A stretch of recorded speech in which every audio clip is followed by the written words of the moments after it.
semangat bagi kita hari ini tim Supri Pegasus 9 Bekasi. Selamat sore Bapak Ibu. Masih semangat? Berapa lama semangatnya? 3 jam? 3 hari? 3 minggu? 3 bulan? 3 tahun atau 30 tahun Bapak Ibu? Ingin semangat, dia tidak sulit Bapak Ibu, betul? Hari ini setelah mendengar sharing dari Pak Speaker, semangat gak Bapak Ibu? Semangat. Saya pun yang sudah lama di Liwe, semangat Bapak Ibu. Terbakar. Ya, tapi pertanyaannya, setelah kita keluar dari ruangan ini, berapa lama semangat kita bisa bertahan Bapak Ibu? Itu yang paling penting. Betul? Kenapa? Karena kalau semangat di sini tidak cukup Bapak Ibu. Ya, seseorang selemah apapun Bapak Ibu bawa masuk ke sini, kalau dia masih bisa mendengar, melihat, dia pasti semangat Bapak Ibu. Masalahnya adalah setelah keluar dari ruangan ini. Kenapa? Karena tantangan terbesar bukan di sini, tapi di luar Bapak Ibu. Ya, jadi sekali lagi saya mau tanya, masih semangat Bapak Ibu? Tepuk tangan untuk kita semua Bapak Ibu. Jujur hari ini punya ruangan agak dingin Bapak Ibu ya. Ya saya nggak tahu kenapa kali ini sama seperti Pak Riko, Pak Boris, ya mungkin Pak Doni tidak Bapak Ibu. Kenapa? Karena dia api. Ya, kalau api itu terbakar terus Bapak Ibu. Saya merasa ruangan ini agak dingin. Ya beberapa hari ini makan susah, tidur susah Bapak Ibu. Tidak fokus. Ya orang yang dulunya sejarah emosi beberapa hari ini bisa emosi Bapak Ibu. Ya jadi semakin dekat semakin tidak stabil. Ya jadi saya pikir ya mungkin karena ini adalah acara yang penting Bapak. Ya, ini adalah acara yang penting karena semuanya adalah tim 37 internasional Indonesia Bapak. Ya, kali pertama saya diberi kesempatan untuk berbicara di tim 37 Indonesia. Ya dan saya tepuk tangan untuk tim 37. Dan saya sangat ingin Bapak Ibu, apa yang saya sharing hari ini bisa benar-benar membawa kita ke arah yang lebih baik daripada sekarang. Karena ini penting Bapak Ibu, betul nggak? Mungkin itu yang membuat saya, salah satu alasan membuat saya agak gugup. Ya, dan satu lagi Bapak Ibu, yang membuat saya bingung sebenarnya selain senang ya, saya yakin banyak leader yang senang. Kenapa? Karena besok kita akan grand opening HQ Indonesia, betul? Senang nggak? Senang Bapak Ibu. Tetapi di sisi sebelah senang, di sisi sebelahnya ada sedih, ada takut, bukan sedih Bapak Ibu, tapi khawatir. Kenapa? Di saat kantor di kota Anda buka Bapak Ibu, tetapi Anda tidak siap, bayangkan apa yang akan terjadi. Saya tak perlu sebut apa yang akan terjadi. Bapak Ibu bayangkan sendiri. Jika kota Anda buka office dan Anda punya tim belum siap, apa yang akan terjadi? Jadi Bapak Ibu, jika tim Anda belum siap di kota Anda, doakan Liwe jangan buka dulu. Paham kan? Itu yang membuat saya khawatir yang jujur Bapak Ibu, sejak office Liwe Indonesia HQ diumumkan buka, satu sisi senang, satu sisi khawatir. Khawatir kenapa? Karena tantangan kita, saingan kita akan semakin banyak Bapak Ibu. Dan dia bukan hanya Indonesia, dia bukan hanya Batam Bapak Ibu, tetapi dia internasional dan nasional Bapak. Ya jadi saya harap teman-teman Batam siap? Ya. Batam? Ya. Karena suara Batam, cuma beberapa orang. Batam? Ya. Kalau tidak nanti mungkin kita undang luar kota punya leader datang ke Batam. Betul nggak? Oke, Bapak Ibu tepuk tangan untuk Bapak Ibu semua. Dan Bapak Ibu, saya hari ini senang kenapa? Karena beberapa minggu lalu saya ada mendengar sebuah artikel yang mengatakan bahwa jika kita bergaul dengan 5 orang perokok, Bapak Ibu, kita adalah orang perokok yang ke-6, betul? Jika kita bergaul dengan 5 orang penjudi, kita adalah jadi penjudi yang ke-6. Tapi jika kita bergaul dengan 5 orang hebat, maka kita adalah orang hebat yang ke-6, betul? Ya, jika kita bergaul dengan 5 orang sukses, kita adalah orang sukses yang ke-6. Hari ini sungguh beruntung Bapak Ibu. Saya satu panggung dengan 5 orang hebat. Artinya mungkin saya akan menjadi orang hebat yang ke-6. Betul? Ya, tepuk tangan untuk kita semua Bapak Ibu. Ya, jadi topik saya hari ini adalah, saya belum mulai loh Bapak Ibu. Ya, topik saya hari ini adalah apa ya? Jika ingin merendahkan diri, seharusnya merendahkan hati Bapak Ibu ya. Merendahkan diri, jadilah seperti gelap dan tidak terlihat. Bingung nggak Bapak Ibu? Ya cukup membingungkan ya. Tetapi topik ini sangat penting Bapak Ibu. Nah sebelum saya masuk ke topik saya ingin cerita satu cerita kepada Bapak Ibu. Mau dengar cerita nggak? Supaya Bapak Ibu tidak tidur. Nah, cerita ini walaupun sudah sering dengar, berkali-kali dengar, mungkin sudah dengar puluhan tahun Bapak Ibu. Ya, tapi saya juga harus cerita. Saya yakin Bapak Ibu punya anak di rumah yang mungkin masih TK, mungkin yang masih playgroup, mungkin sudah pernah dengar cerita ini Bapak Ibu. Cerita ini adalah cerita pertandingan antara kelinci dan kura-kura. Pernah dengar? Siapa yang belum pernah dengar? Kelinci dan kura-kura punya cerita nggak pernah dengar? Belum? Pada suatu hari, kelinci dan kura-kura bertanding Bapak Ibu. Apa yang mereka tandingkan? Mereka bertanding untuk melihat siapa yang cepat. Maka ditentukanlah waktu pertandingan. Di saat pertandingan berlangsung, Bapak Ibu, kelinci berlari. Kelinci larinya cepat nggak? Sangat cepat. Ya, kura-kura merangkak satu langkah demi satu langkah, betul? Nah, dalam tengah perjalanan Bapak Ibu, kelinci melihat ke belakang. Kenapa si kura-kura begitu lambat? Dia ada rasa sombong Bapak Ibu. Kura-kura begitu lambat, berarti saya bisa istirahat dong setengah jalan. Maka dia istirahat Bapak Ibu. Akhirnya apa yang terjadi? Kelinci tertidur. Dia tertidur Bapak Ibu. Nah si kura-kura ini walaupun lambat, dia merangkak terus-menerus selangkah demi selangkah Bapak Ibu. Dia jalan terus, pada akhirnya siapa pemenangnya? Kura-kura. Betul nggak? Akhirnya cerita ini kura-kura menjadi pemenang. Betul Bapak Ibu. Ya itu adalah cerita yang kita dengar selama ini. Kura-kura menjadi pemenang. Pesan moral dari cerita ini adalah walaupun kita lambat Bapak Ibu, walaupun kita lambat, ya, lawan kita lebih cepat daripada kita Bapak Ibu, lebih kuat daripada kita. Asalkan kita tidak berhenti, kita terus melangkah Bapak Ibu, kita juga bisa jadi pemenang. Kita juga bisa menyelesaikan pertandingan itu dan keluar sebagai pemenang. Betul Bapak Ibu? Oke, tepuk tangan untuk kita semua. Tepuk tangan untuk kura-kura. Ada versi berikutnya. Pernah dengar versi lain nggak? Versi kedua Bapak Ibu. Setelah kelinci ini kalah, dia senang nggak? Dia tak senang Bapak Ibu. Dia sangat tidak senang. Kemudian dia cari si kura-kura ini, ayo kita tanding lagi. Kita lomba lagi sekali. Kali ini ya dengan pengalaman Bapak Ibu ya. Pengalaman itu selalu harus dibayar dengan harga. Dengan pengalaman akhirnya kelinci tak tidur Bapak Ibu. Dan kita tahu siapa yang menang? Kelinci yang menang. Pesan moral dari cerita ini adalah Bapak Ibu ya, jika kita punya kemampuan dan kemampuan itu kita maksimalkan, kita konsisten Bapak Ibu, percayalah kita bisa menang menggunakan waktu yang sangat cepat. Oke? Versi berikutnya Bapak Ibu, versi ketiga. Kura-kura setelah dia kalah dia tak senang lagi, betul? Dia ajak si kelinci untuk bertanding lagi Bapak Ibu. Bertanding sekali lagi. Nah kali ini si kura-kura ini berpikir, apa yang harus saya lakukan supaya saya ini bisa mengalahkan si kelinci. Dia pikir Bapak Ibu. Dia pikir, akhirnya dia menemukan ide. Ya, kayaknya tidak boleh hanya berlomba kecepatan di dalam, harus pakai berenang. Ya akhirnya pertandingan itu diadakan Bapak Ibu. Kura-kura yang memenangkan pertandingan. Kenapa? Karena kelinci tak bisa berenang. Ya pesan moral dari cerita ini apa Bapak Ibu? Walaupun lawan kita kuat, tapi kita mampu menonjolkan, memanfaatkan kelebihan kita walaupun sedikit. Percayalah kita juga bisa mengalahkan lawan kita yang kuat. Versi terakhir, 4 versi Bapak Ibu. Cuma di Rimwe saya dengar cerita kelinci dan kura-kura 4 versi.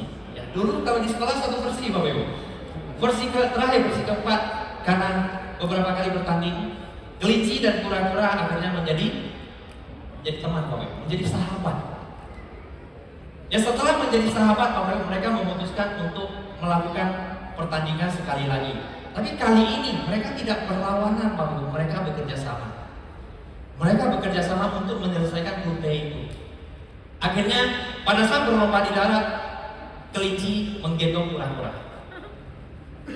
Nah, di saat berenang di sungai, kura-kura yang menggendong si kelinci, Bapak. Akhirnya kedua sahabat ini memenangkan rute tersebut dengan waktu yang sangat singkat. Pesan moral dari cerita ini apa, Bapak? Jika kita bisa bekerja sama, walaupun kita masing-masing memiliki kekurangan dan kelebihan, Bapak Ibu, jangan lihat kekurangannya. Belajarlah untuk melihat kelebihan masing-masing, Bapak Ibu. Dengan kita mampu melihat kelebihan masing-masing dan kita bekerja sama, percayalah Bapak Ibu, kita bisa menyelesaikan pertandingan dan memenangkan pertandingan tersebut dengan sama-sama dan dengan waktu yang singkat. Ya, jadi Bapak Ibu, saya menceritakan kisah cerita ini yang sudah Bapak Ibu pernah dengar puluhan tahun. Bukan untuk mengingatkan kembali atau karena mungkin Bapak Ibu sudah senior, lama tak dengar cerita ini, saya cerita kembali. Bukan Bapak Ibu. Ya, bukan seperti itu. Tetapi saya ingin ceritakan dari versi pertama sampai versi keempat apa? Mungkin bagi kita, orang yang menulis cerita ini hebat. Tapi yang lebih hebat adalah orang yang membuat cerita ini menjadi 4 versi, Bapak Ibu. Betul kan? Seharusnya kita cuma dengar 1 versi. Jadi ada orang yang begitu hebat, ya begitu kreatif, Bapak Ibu. Dia membuat kisah ini menjadi 4 dan memiliki 4 pesan moral yang bisa membantu kita. Kalau kita dengar, Bapak Ibu. Kalau kita nggak dengar, ya kita nggak dapat apa-apa. Betul nggak, Bapak Ibu? Jadi dari cerita ini sebenarnya mengingatkan kita apa, Bapak Ibu? Kita harus senantiasa selalu berpikir. Ya, berpikir menganalisa, Bapak Ibu. Kenapa? Karena peraih Nobel perdamaian Albert Schweitzer pernah mengatakan apa? Hal yang membuat manusia gagal. Salah satu hal yang membuat manusia gagal di dunia ini kenapa, Bapak Ibu? Karena manusia malas berpikir. Betul kan? Karena manusia yang malas menganalisa, Bapak Ibu. Kita sebagai orang yang dilahirkan yang 100% dalam ruangan ini, Bapak Ibu. Orang yang dilahirkan dan dikaruniai oleh Tuhan kemampuan untuk berpikir. Betul kan? Punya nggak Bapak Ibu kemampuan untuk berpikir? Punya. Kita semua yang hari ini hadir di sini punya kemampuan untuk berpikir. Tetapi ada nggak orang yang sejak lahir dia tidak punya kemampuan untuk berpikir? Ada, Bapak Ibu. Ada sebagian kecil orang dia di saat lahir sudah memiliki cacat, keterbelakangan mental, Bapak Ibu. Tidak punya kemampuan untuk berpikir. Nah, orang seperti itu, Bapak Ibu, dia tidak punya kemungkinan untuk sukses. Kemungkinannya sangat kecil. Tetapi kita punya kemampuan untuk berpikir, menganalisa, Bapak Ibu. Ya, jadi Bapak Ibu hari ini dari pagi duduk sampai sekarang, tentu bukan hanya dipaksa oleh teman datang atau karena datang ke sini untuk makan siang, yang bahkan sebagian tak dapat makan siang. Betul nggak? Bukan tujuan itu kita datang ke sini, betul nggak Bapak Ibu? Tujuan kita hari ini datang ke sini adalah untuk belajar, untuk mendapatkan ilmu, pengetahuan, yang mungkin teknik, ya strategi dari leader-leader yang sudah berhasil. Ya, kita copy paste strategi mereka, kemudian kita gunakan di lapangan. Nah, Bapak Ibu, setelah pulang dari sini bukan berarti kuliah selesai, bukan berarti pekerjaan selesai, Bapak Ibu. Pulang ke rumah malam ini pikir, Bapak Ibu, analisa bagaimana supaya ilmu yang Bapak Ibu dapat hari ini, terus baik pertama kali dengar, yang belum gabung ataupun yang sudah gabung, pulang dari acara hari ini, analisa, pikirkan Bapak Ibu, apa yang harus saya lakukan supaya saya juga bisa seperti Pak Doni, seperti Pak Hasim, seperti Pak Boris, Pak Riko. Analisa, Bapak Ibu. Kenapa? Karena saya yakin Bapak Ibu, ya tadi sudah dengar banyak Headway itu seperti apa, bisa membawa kita seperti apa, bisa membawa kita sampai kemana, Bapak Ibu. Kalau setelah acara ini selesai, kita tidak berpikir menganalisa apa yang bisa kita lakukan di sini, percayalah Bapak Ibu, tidak ada perubahan apa-apa. Kenapa? Karena setelah ini selesai, besok Bapak Ibu sudah lupa apa yang kita sharing hari ini. Betul nggak? Kecuali ada yang rekam. Kalau rekam itu pun didengar, Bapak Ibu. Ya, handphone saya ada 998 rekaman, Bapak Ibu. Ya, kenapa? Karena berharap waktu luang kita bisa dengar. Tapi apakah bisa dengar semua? Tidak, Bapak Ibu. Ya, jadi Bapak Ibu, saya kilas balik. Saya di Riway sudah 11,5 tahun. 11,5 tahun, Bapak Ibu. Panjang nggak? Mau dibilang panjang dia nggak panjang, mau dibilang pendek dia juga nggak pendek, Bapak Ibu. Waktu yang cukup 11,5 tahun. Jadi saya tadi waktu Pak Doni, Pak Boris, Pak Riko sharing, Pak Hasim sharing, saya analisa Bapak Ibu. Ya, dengan saya punya latar belakang seperti dulu, ya lebih parah dari Pak Riko, saya punya latar belakang Pak Riko masih begini-begini, dia masih seorang bos. Ya. Saya Bapak Ibu, yang seperti Pak Boris bilang, saya ini muda, sudah punya anak, punya tanggungan lebih berat. Ya kalau Pak Boris masih single, masih sekarang sudah double ya. Waktu dia kenal Riway dia masih single Bapak Ibu. Jadi saya analisa Bapak Ibu. Beruntung saya juga diingatkan. Jadi ada leader yang mengingatkan saya dengan kemampuan yang saya miliki, pendidikan tak tinggi, modal tak ada Bapak Ibu. Mau dibilang hebat ngomong, tidak hebat. Kenapa? Karena pemalu. Saya dulu tidak seperti sekarang Bapak Ibu. Ya sekarang aja kelihatan ngomongnya oke, betul nggak? Tapi dulu parah Bapak Ibu. Ya, teman tak ada, pemalu, uang tak ada Bapak Ibu. Bisa nggak sukses di lapangan Bapak Ibu? Gak mungkin. Ya, jadi semalam Bapak Ibu, sebenarnya apa yang ingin saya bahas hari ini dengan saya belajar 2 minggu sebelumnya beda total Bapak Ibu. Saya sudah belajar apa yang ingin saya bahas 2 minggu ini. Hari ini sudah 2 minggu Bapak Ibu. Semalam jam 3 sore berubah 100%. Dan saya hanya punya waktu 2 jam untuk belajar. Makanya tadi saya masih pakai handsfree. Dengar apa yang harus saya sharing Bapak Ibu. Dan saya bersyukur benar-benar kita tim 37 Riway Internasional memiliki seorang leader yang luar biasa, yaitu tim Supreme Pegasus 9 di mari Mr. Jolly. Thank you Mr. Jolly. Ya, jadi Mr. Jolly ini adalah dewa pengamat saya Bapak Ibu. Ya, di saat saya sudah gabung di Riway lumayan lama, tak ada hasil 2 tahun, dia membangunkan saya. Pulang ke rumah kamu analisa, kamu pikirkan kalau bukan di Riway kamu bisa sukses di mana Bapak Ibu. Jadi kata-kata itu yang membangkitkan saya. Saya pikir Bapak Ibu, kalau bukan di Riway, saya bisa sukses di mana Bapak Ibu. Ya seperti yang tadi Pak Doni sharing, kalau nggak salah dia bilang, kalau kita punya uang 50 juta, kita bawa ke sebuah perusahaan besar, kita bilang kita mau kerjasama Bapak Ibu. Kira-kira perusahaan bos itu lihat kita apa? Betul nggak? Tapi saya dulu Bapak Ibu, jangankan 50 juta, bawa 5 juta pun susah. Siapa yang mau kerjasama dengan kita? Selain Riway. Betul nggak? Tetapi bersyukur Bapak hari ini Bapak yang datang ke sini diundang oleh teman Bapak. Bagaimanapun cara mereka mengajak Bapak tak penting Bapak Ibu. Tak penting. Yang paling penting adalah niat baik dari diri mereka mengajak Bapak ke sini. Ya, jadi kadang banyak orang di luar mengatakan teman saya ini ajak saya karena dia mau untung uang saya. Salah Bapak Ibu.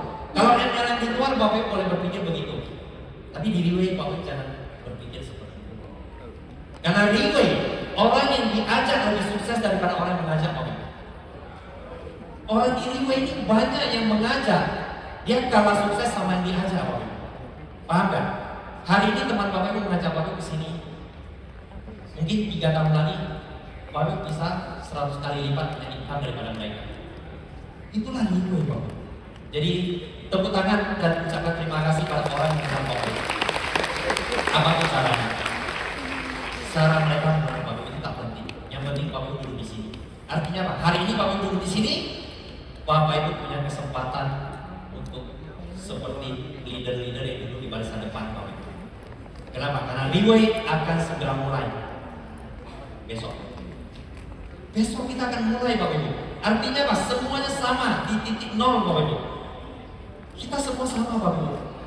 Ya apalagi kalau teman-teman di Batam kalau tak nampak.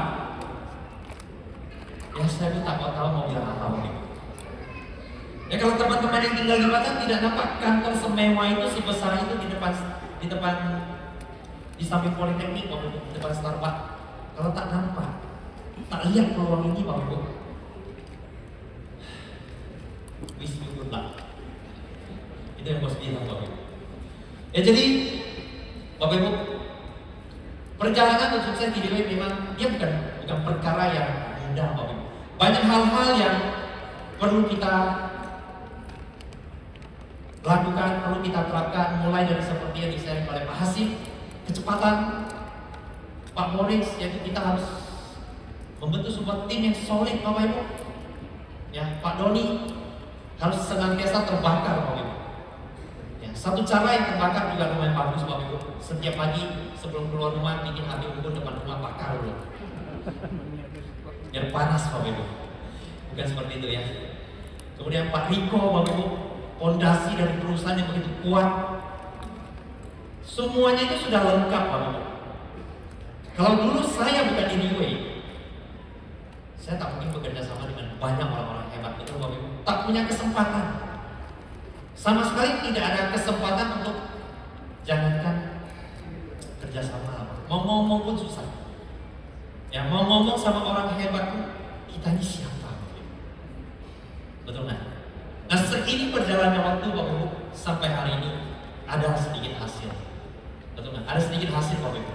Nah, kita lihat, Bapak Ibu, banyak orang, ya karena kita lihat banyak leader Riway, dia bisa naik, Bapak Ibu.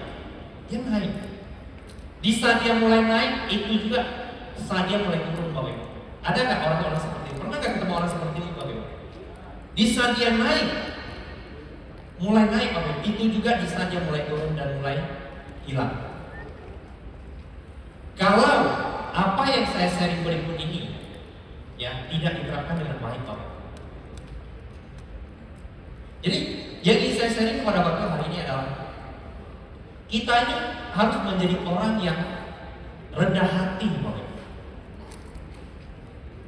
Dari sisi kita sebagai orang, Bapak, jika kita ingin menjadi leader yang sukses, tim besar, Bapak, kita harus semakin mempelajari dengan ilmu padi, Bapak.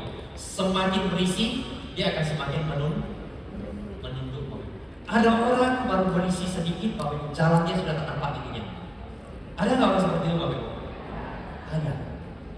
Banyak, Bapak, bahkan banyak. Kalau seperti itu, Bapak Ibu, percayalah, tidak akan tahan lama. Tidak akan tahan lama. Kita lihat leader-leader yang duduk barisan depan, Bapak. Mereka begitu hebat, Bapak Ibu. Mereka begitu luar biasa. Ya, tetapi di saat kita dipuji, mereka bilang, enggak. Itulah gaya leader, Bapak Ibu.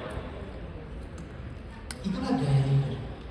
Menjadi orang yang walaupun dia sebenarnya ada besar, Bapak Ibu, tapi dia memerankan diri dia seperti tidak ada atau bahkan tidak terlihat, Bapak Ibu.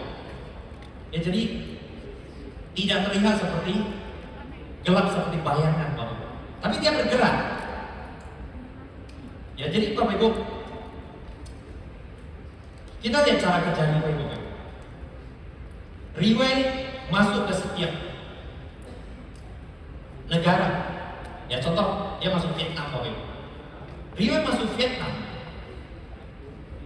Apakah semua sudah ada Riway baru masuk Vietnam, Bapak Ibu? Ya, saya belum cerita Indonesia, saya cerita Vietnam dulu, Bapak Ibu. Riway masuk Vietnam tidak ada izin, Bapak Ibu. Belum ada, belum keluar, belum ada office, Bapak Ibu. Apapun belum ada. Ya, tetapi leadernya bekerja, Bapak Ibu. Kerja nggak leader mereka? Kerja, Bapak Ibu. Mereka bekerja dalam diam, Bapak Ibu. Kita lihat sekarang Vietnam begitu besar. Ada belum izin? Belum ada, Bapak Ibu. Belum. Tetapi kita lihat mereka, walaupun belum ada, Bapak Ibu, mereka tetap berjalan. Mereka tetap berjalan untuk membesarkan negara mereka, Bapak Ibu. Itu contoh Vietnam, Bapak. Saya ambil salah satu contoh lagi, Myanmar. Ya, mungkin banyak leader yang sudah pernah mendengar kisah Myanmar, Bapak. Myanmar adalah sebuah negara yang sampai saat ini masih berperang, betul? Sampai saat ini, Bapak. MLM di Myanmar sejak tahun 2018 dinyatakan sebagai bisnis ilegal. Artinya apa? Semua orang yang ketahuan menjalankan MLM ditangkap dan dimasukin ke penjara, Bapak. Indonesia ada seperti itu nggak? Nggak ya? Tapi di Myanmar terjadi, Bapak. Siapa yang ketahuan menjalankan bisnis MLM, dia ditangkap dan dipenjara. Nah, di saat 2018, Bapak Ibu, Liway Myanmar sudah mulai berkembang, sudah ada Pegasus Bapak Ibu, sudah ada banyak tim ini dan banyak staff. Apakah dengan diputuskannya ya undang-undang oleh pemerintah Myanmar maka Liway di Myanmar total tidak jalan? Tidak Bapak Ibu. Ya. Leader dari Myanmar diundang oleh bos ke Malaysia waktu itu. Memang MLM di Myanmar ilegal kata bos. Tetapi Myanmar tetap boleh jalan dan Liway akan support 100%. Jadi bos mengatakan memberi satu gambaran apa? Singapura negara yang ketat, betul nggak? Bos memberi satu gambaran di Singapura, Anda boleh sembarangan merokok asalkan Anda tidak ditangkap. Bos paham nggak? Artinya apa? Kita bisa melakukan sesuatu yang melanggar peraturan. Di Singapura itu merokok sembarangan melanggar peraturan atau apa? Asalkan kita tidak ditangkap, Bapak Ibu. Bapak jangan salah paham ya, saya tidak meminta Bapak Ibu ke tempat orang atau sengaja pergi melanggar aturan, tidak Bapak Ibu. Ya tapi saya hanya mengumpamakan. Bapak ya, ya setelah itu ya leader Myanmar paham dengan apa yang bos kita katakan. Mereka pulang ke Myanmar Bapak Ibu. Mereka bekerja dalam diam. Mereka itu bekerja seperti nggak terlihat Bapak Ibu. Tidak terlihat dari sisi apa? Pertama, Bapak Ibu, nah sebelum saya supaya Bapak Ibu lebih paham apa yang ingin saya sharingkan, saya ingin tanya kepada Bapak Ibu. Jika Bapak Ibu bermain kartu remi lah contoh, atau bermain domino, mungkin atau tidak, Bapak Ibu kartunya itu dibuka kasih lawan kita lihat, mungkin nggak? Tidak mungkin, betul nggak Bapak Ibu? Kita tidak mungkin membuka kartu kita kasih lawan kita lihat. Kenapa? Karena lawan kita kalau lihat kartu kita, dia dengan mudah mengalahkan kita Bapak Ibu, betul? Begitu juga dengan Myanmar. Mereka tidak ada postingan, tidak ada. Pokoknya mereka kerjakan sesuatu Bapak Ibu, orang lain tidak tahu apa yang mereka kerjakan. Paham nggak Bapak Ibu? Seperti waktu kita COVID dulu Bapak Ibu, waktu kita COVID dulu, banyak nggak leader Liway mengadakan acara? Banyak, ya banyak acara yang kita lakukan Bapak Ibu. Di saat kita bikin acara kita takut nggak Satgas datang tangkap kita? Takut juga Bapak Ibu. Jadi apa yang kita lakukan? Media sosial kurangi Bapak Ibu. Tidak ada media sosial waktu itu. Kenapa? Karena kita takut Satgas datang tangkap kita. Artinya apa Bapak?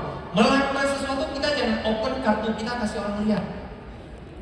Jadi hari ini Bapak Ibu, ya Bapak Ibu jalankan Liway. Ya, Bapak Ibu jangan semua itu Bapak Ibu upload lah. Jangan semua itu di-upload. Semua itu di-share di apa? Di medsos Bapak Ibu. Itu sama saja Bapak Ibu. Bahkan ada orang yang lebih parahnya lagi Bapak Ibu. Dia foto semua OPP, halaman OPP itu, semua di-share ke media sosial Bapak Ibu. Ada nggak orang seperti itu? Dan dia berharap teman dia itu lihat. Setelah lihat dia beli dengan kita Bapak Ibu. Emang segampang itu? Ya kalau segampang itu Mr. Lim tak perlu kita Bapak Ibu. Ada juga orang yang testimoni yang kakinya sudah mau potong, ya kaki sudah mau potong, semua di-share ke medsos dengan harapan setelah orang lihat semuanya mau beli. Jangan terlalu percaya Bapak. Medsos itu lebih banyak negatif daripada positifnya.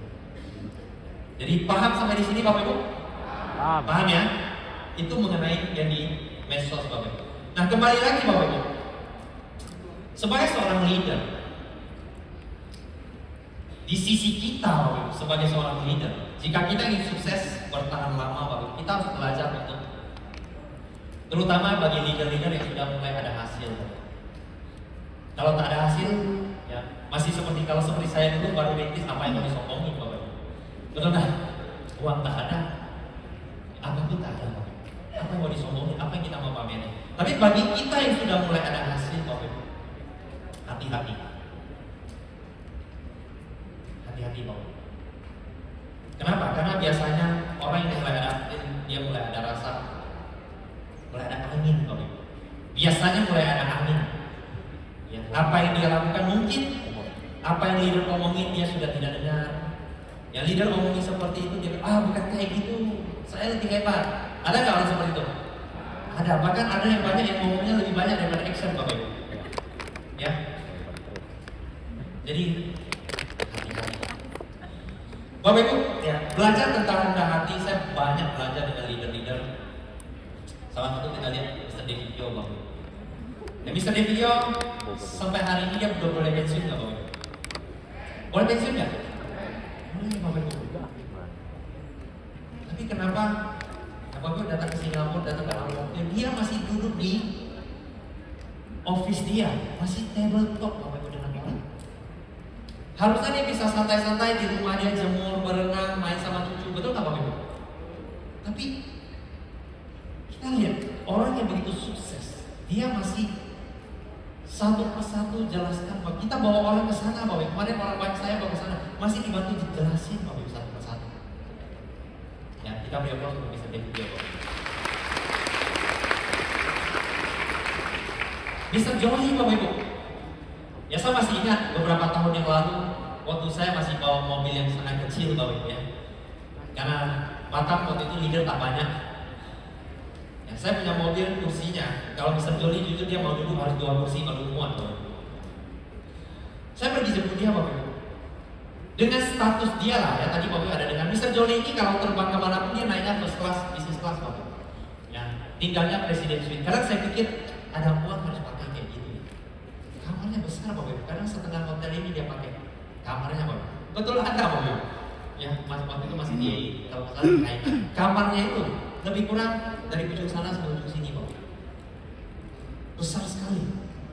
Tapi waktu kita jemput dia Bapak Ibu, waktu saya jemput dia, dia masih memuji mobil saya Bapak Ibu. Dengan cara mobil kamu begitu cute ya. Itu kita lihat leader yang sudah sukses Bapak Ibu. Bagi sebagian orang kaya yang tidak memahami hal ini Bapak Ibu. Oh iya, mobil itu boleh bawa betul nggak Bapak Ibu? Banyak orang di luar ya, dia nggak paham hal seperti itu. Dia akan mengatakan hal seperti itu. Tapi di luar kita lihat dia punya leader. Dia cari cara, walaupun dia sudah levelnya tinggi sekali di atas kita Bapak Ibu. Dia tetap cari cara bagaimana supaya bisa memberi kita semangat untuk lebih giat.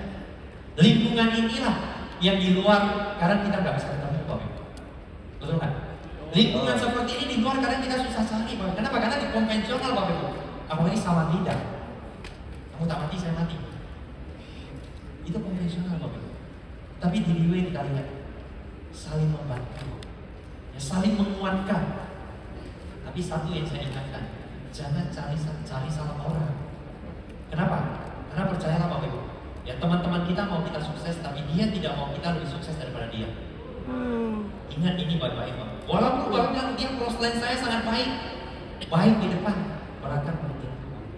Ya ini saya ingatkan, tanya masalah, tanya leader, jangan tanya kiri kanan. Tanya pada orang yang membawa Anda, karena orang yang membawa Anda tidak mungkin mau buat Anda mati Bapak Ibu. Percayalah. Tapi kalau Anda tanya kiri kanan, dia lihat, wah ini kayaknya saya di Batam ini, kasih mati Anda. Betul Bapak Ibu. Ya, karena teman kita ingin kita sukses, tapi dia tidak ingin kita lebih sukses daripada dia Bapak Ibu. Ini hati-hati. Ya. Kemudian Bapak Ibu, ya, leader yang lain saya belajar dengan siapa? Pak Hasim Bapak Ibu. Pak Hasim. Kadang kita lihat, ya Pak Hasim kemarin ya, sekarang sudah tidak. Dia sering di dia punya, mau dibilang resort, bukan resort, tapi sebuah pulau yang enak untuk santai Bapak. Ya kadang ada bawa tim pergi Pak Hasim, dia turun ke lapangan untuk bakar ikan kasih orang makan. Bawa tim, bahkan yang belum member dibawa untuk keliling Bapak Ibu, untuk melihat seorang yang bawa Rolls Royce Bapak Ibu. Ya kalau di luar kita bawa orang yang bawa Rolls Royce, mungkin nggak punya kesempatan seperti itu Bapak Ibu. Mungkin nggak dia akan turun ke lapangan bantu kita seperti itu. Sama.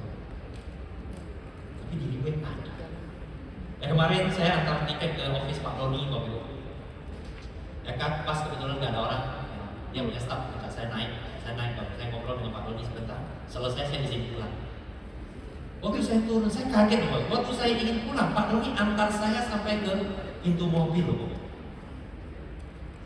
Seorang pengusaha, seorang bos, Pak. Kita lihat di luar ada nggak? Jadi dari begitu banyak leader kita belajar apa? Rendah hati. Jangan sombong. Rendah hati. Mungkin bagi Bapak Ibu yang ini juga bagus bagi kita semua yang belum mulai atau baru mau mulai diri gue Bapak. Jadi saat kita mulai ada mendapatkan sedikit hasil, kita harus ingat apa? Tahu itu sebenarnya Toli. Apa? Ya, boleh ke tata krama Bapak atau filosofi seperti ini Bapak, kita harus paham. Kenapa? Karena saya melihat banyak sekali terutama orang di gue Bapak. Kadang dia sudah naik, dia mulai lupa dia berasal dari mana Bapak. Banyak seperti itu. Di saat Anda lupa Anda berasal dari mana Bapak, itu akan menjadi titik awal kehancuran Bapak. Jadi saya bukan ingin mengajari Bapak tidak, ya saya tidak pantas mengajari Bapak di sini. Ya tapi saya hanya ingin kita saling mengingatkan Bapak. Kenapa? Karena kita di perahu yang sama, betul nggak? Kita di perahu yang sama, kita di perusahaan yang sama, kita punya tujuan yang sama Bapak, yaitu kita ingin membawa lebih banyak orang untuk sukses bersama. Maka filosofi seperti ini kita semua harus paham Bapak. Karena kita punya lingkungan yang sangat positif. Di luar nggak ada orang mau ajar kita seperti itu Bapak. Kamu mau mati, mau tak sukses itu urusan kamu, bukan urusan saya. Tapi di RIWE kita bersyukur Bapak Ibu, ya, kita bisa saling belajar. Saya bisa belajar dengan banyak-banyak leader yang luar biasa seperti hari ini, 5 speaker, 6 speaker, semuanya hebat-hebat Bapak Ibu, punya pengalaman. Jadi Bapak Ibu, saya masih ada? Masih? Udah lama. Ya, jadi Bapak Ibu,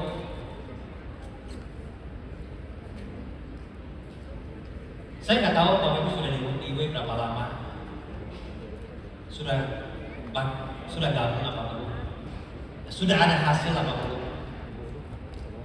Itu sebenarnya kita tutup buku itu sampai saat ini, kita tutup halaman itu sampai acara ini selesai Bapak. Besok ya Bapak Ibu harus buka halaman baru Pak. Buka lembaran baru Pak. Kenapa? Karena RIWE Indonesia mulai besoknya sudah berbeda Pak. Dia sudah berbeda. Selama ini mungkin ada hal yang mengganjal Bapak Ibu, ada kendala yang mengganjal Bapak Ibu dalam menjalankan bisnis ini. Ya, kaki mau maju sebelah, tapi masih ada yang menahan di belakang. Mulai besok tak ada lagi Bapak Ibu menahan Bapak Ibu. Mulai besok sudah tidak ada lagi yang menahan kaki Bapak Ibu. Semuanya sudah boleh dibilang ikatan itu sudah hilang Bapak Ibu. Ya, sesuatu yang mengikat kaki Bapak Ibu sudah nggak ada lagi. Jadi seperti yang Pak Asif katakan, kita punya waktu tak banyak Bapak, betul nggak? Kita punya waktu masing-masing nggak banyak. Masing-masing ya, umur saya bukan 37 ya, Pak Asif mungkin lupa, umur saya 39 Pak. Saya sudah mungkin kepala 4. Ya kalau Tuhan begitu baik kasih saya umur sampai 75, tak banyak Bapak Ibu ya. Mungkin Pak Doni 3.000 hari produktif, saya 3.500 hari. Betul nggak? Artinya apa? Dengan perusahaan yang sudah ada di depan mata kita Bapak, sebuah sistem yang sudah lengkap, yang sudah ada di depan mata kita Bapak. Saya harap Bapak bisa tangkap peluang ini. Jangan lepaskan. Jangan lepaskan peluang. Mungkin ya bagi sebagian teman-teman yang saya yakin background saya yang tadi saya sharing, 90% orang Indonesia lebih keras seperti itu, betul nggak? Betul nggak Bapak Ibu? 90% orang Indonesia lebih kurang punya latar belakang sama seperti saya, Pak Polix, betul? Ya, kita hanya bekerja, berharap kita dapat sebuah pekerjaan yang baik, kemudian kita bisa tekuni, ya kemudian bisa bangun keluarga, kemudian kita bisa tabung sedikit uang, kemudian menikmati masa tua. Betul Bapak Ibu? Dan seumur hidup kita terlewati begitu saja. Kalau Bapak Ibu punya latar belakang sama seperti saya, Pak Morix, ya, yang sudah berjuang, yang sudah kerja keras, tapi belum mencapai apa yang Bapak inginkan. Hari ini punya kesempatan Bapak. Hari ini Bapak punya kesempatan. Kenapa? Karena Pak Morix dan saya sudah membuktikan bahwa perusahaan ini tidak melihat Anda siapa. Perusahaan ini, ya tepuk tangan dulu untuk itu. Perusahaan ini tidak melihat pendidikan Anda setinggi apa. Kenapa? Pak Lito tak sekolah, Mr. Devio tak sekolah Bapak Ibu. Kalau Bapak Ibu sama seperti kami punya latar belakang, besok hubungi orang yang undang Bapak Ibu. Plan dengan mereka bagaimana saya mau seperti Pak Morix. Bisa nggak? Bisa Bapak Ibu. Bisa. Dan kalau bagi Bapak Ibu yang seperti Pak Doni, yang hanya ada 5% lah orang di yang kategori Pak Doni, pengusaha sukses Bapak Ibu. Saya ucapkan selamat. Kenapa? Karena bisnis ini bisa membawa Bapak Ibu sukses dengan waktu yang singkat. Singkat sekali Bapak Ibu, kalau Bapak Ibu nampak. Kenapa? Karena Pak Doni sudah buktikan. Jadi kita lihat di dalam ruangan ini Bapak, ada begitu banyak pengusaha Bapak. Ada anak muda yang sudah membuktikan Bapak bahwa mereka dari berbagai latar belakang. Ada Pak Christopher, anak muda dari Pekanbaru yang tadi kata Pak siapa ya? View Pekanbaru kurang bagus katanya. Tadi waktu dia dengar Pekanbaru nggak bagus, dia tahu Pekanbaru. Dia bisa melepaskan, dia punya banyak bisnis tapi fokus di ini 30 berapa tahun? 37 tahun ya, Pak Hendrik seorang pengusaha yang punya banyak usaha, dia tutup Bapak. Kita lihat Riwe ini unik Bapak. Semua orang, semua bidang, semua kalangan. Memang saya bukan orang bisnis Bapak. Ya, tetapi setelah saya gabung Riwe, saya melihat banyak orang bisnis yang pusing ya, seperti yang Pak Doni sharing. Ya, setelah mereka masuk Riwe, mereka tidak begitu pusing. Jadi jangan ragu Bapak Ibu. Hari ini Anda sudah menginjakan kaki Anda di tempat yang tepat. Ya. Nah, sebagai penutup Bapak Ibu, sebagai penutup, saya ingin cerita.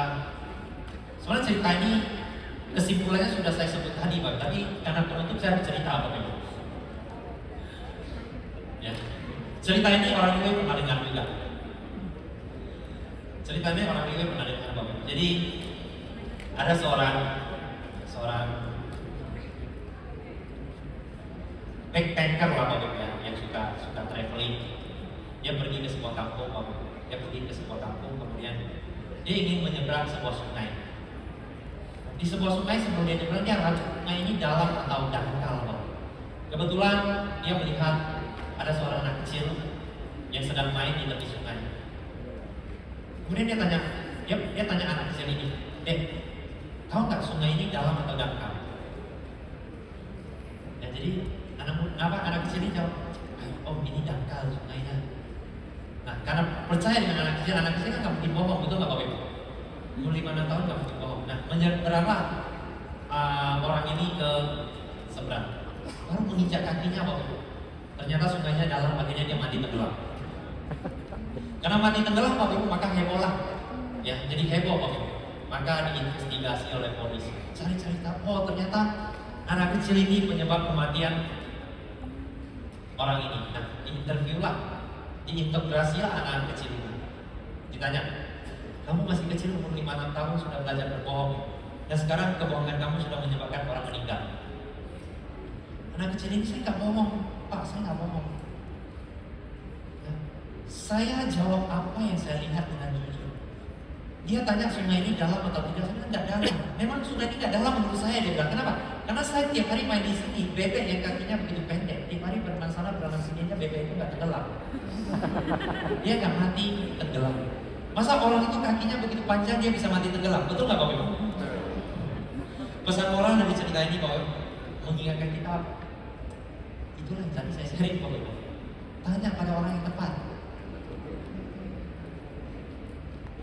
Tanya pada orang yang tepat Bapak Ibu. Ya, karena Bapak Ibu mungkin bagi sebagian, kenapa saya ingin ingatkan ini terus-menerus Bapak Ibu? Karena terutama teman-teman yang belum mulai atau baru mau mulai atau yang baru mulai, saya takut Bapak Ibu akan bertanya ke tempat yang salah. Bapak Ibu akan bertanya ke lingkungan yang salah. Bapak akan tanya kiri kanan, bukan tanya ke atas. Itu yang masalah Bapak Ibu. Ya, jadi sekali lagi Bapak Ibu ya, saya sudah sharing berbagai. Tanya ke atas Bapak Ibu. Jangan tanya ke kiri kanan. Karena kiri kanan itu bisa menyebabkan nanti Bapak Ibu seperti orang tadi. Ya, yang mati tenggelam oleh. Karena beberapa kata ada yang cerita ini. Oke? Ya, jadi terakhir Bapak Ibu, ya. Berjuanglah dengan berjuanglah. Bapak berjuang. Jangan terlalu berkoar-koar di luar. Maksudnya apa? Berjuang seperti orang tidak tahu kita sedang berjuang Bapak. Bapak mengerjakan sesuatu dan sebenarnya banyak orang tidak tahu kita itu lagi apa. Paham gak? Itulah yang dimaksud dengan kita bertindak seperti bayangan. Orang di luar tidak tahu kita itu lagi ngapain. Tiba-tiba, wah, besar. Ya seperti Batam apa? Batam beberapa bulan lalu saya ada satu partner baru Bapak Ibu. Dia prospek orang. Tahu nggak? Orang temannya bilang apa? Hah? Di Batam masih ada. Dia bilang, setahu saya di Batam sudah tutup katanya. Tapi Batam, orang kira Batam tutup. Hasilnya seperti hari ini. Dan besok kita buka office baru. Inilah yang harus kita kerjakan. Kita hanya di Batam, tapi di setiap kota. Kita bergerak, orang lain tidak tahu. Tiba-tiba besar kok. Dengan begitu kita banyak mengurangi yang mungkin masalah-masalah yang tidak penting, mengurangi hal-hal yang tidak penting. Oke? Jadi sharing saya sampai di sini Bapak Ibu. Ya semoga bisa bermanfaat untuk Bapak Ibu. Sekian, terima kasih, selamat sore.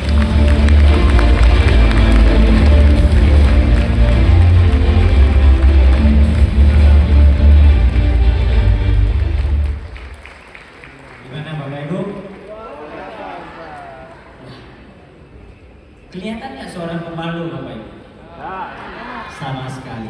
Sama sekali tidak Bapak Ibu. Jadi sebenarnya Bapak Ibu, kita semua tidak peduli latar belakang dan sikap kita gimana, asalkan kita memberikan kesempatan kepada diri kita sendiri untuk belajar dan untuk berubah, maka hasil yang kita inginkan pasti bisa tercapai. Setuju nggak? Nah, memang selama ini baik bos ataupun dari semua petinggi riwayat internasional selalu mengajarkan kita apa?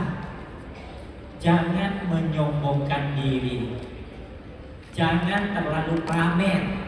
Apalagi pada saat kita cerita riwayat, cerita baik peluang riwayat ataupun produk riwayat ini, sampai menjatuhkan brand orang lain atau menyenggol kiri kanan.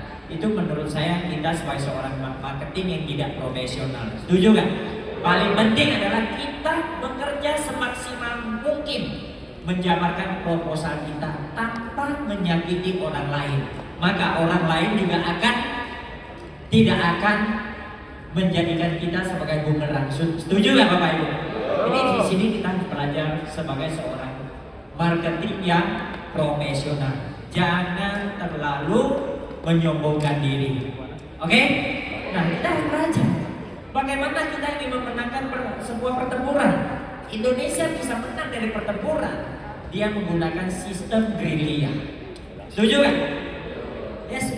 Pada saat seseorang melakukan gerilya, pasukan itu melakukan gerilya, tidak ada musuh, tidak ada yang tahu Bapak selama ini orang merasa Riwe Indonesia tidak ada lagi, Riwe Batak tidak ada lagi. Tetapi para leader di depan bekerja secara sunyi, secara senyap. Maka besok HQ opening, banyak orang di luar akan terkejut, Bapak Ibu. Akan terkejut. Dan ini sudah membuktikan kerja secara senyap adalah strategi yang paling bagus. Setuju gak? Kita sekali lagi beri Nah, selamat Bapak Ibu, Anda lulus di strategi kelima Bapak Ibu. Dan terakhir yang terpenting, yang menuntun kita strategi untuk memenangkan pertempuran. Tapi sebelum orang ini nanti sharing Bapak Ibu. Bapak Ibu, setelah kalau kita break, Bapak Ibu pulang nggak? Enggak. Kalau pulang saya nggak mau break. Boleh stay nggak sampai selesai? Jangan bikin malu orang Indonesia. Sekolah selalu tak lulus, tengah jalan bubar. Betul nggak? Yang sharing ini adalah orang luar negeri, tetapi demi Indonesia dia pakai bahasa Indonesia, Bapak Ibu. Tadi sebenarnya dia sudah bilang sama saya mau pakai Mandarin, tapi saya komit dulu, mau tak mau dia pakai bahasa dulu. Nanti betul nggak Bapak Ibu? Tapi juga harus diimbangi kerjasama semua teman-teman dari Sabang sampai Merauke yang hadir di dalam forum ini. Kita support, kasih semangat 100% bahwa Indonesia adalah negara yang luar biasa, masyarakatnya luar biasa semuanya. Oke nggak? Nah, kita break seperti tadi juga, makanan dibagi, jangan berebut satu orang ambil satu. Nanti dibagi rata, oke? Oke? Jam 4.45 kita kumpul semua di sini. Oke? 15 menit aja. Oke? Siap? Nah, untuk tim elit semua ke tempat tadi. Oke? Terima kasih.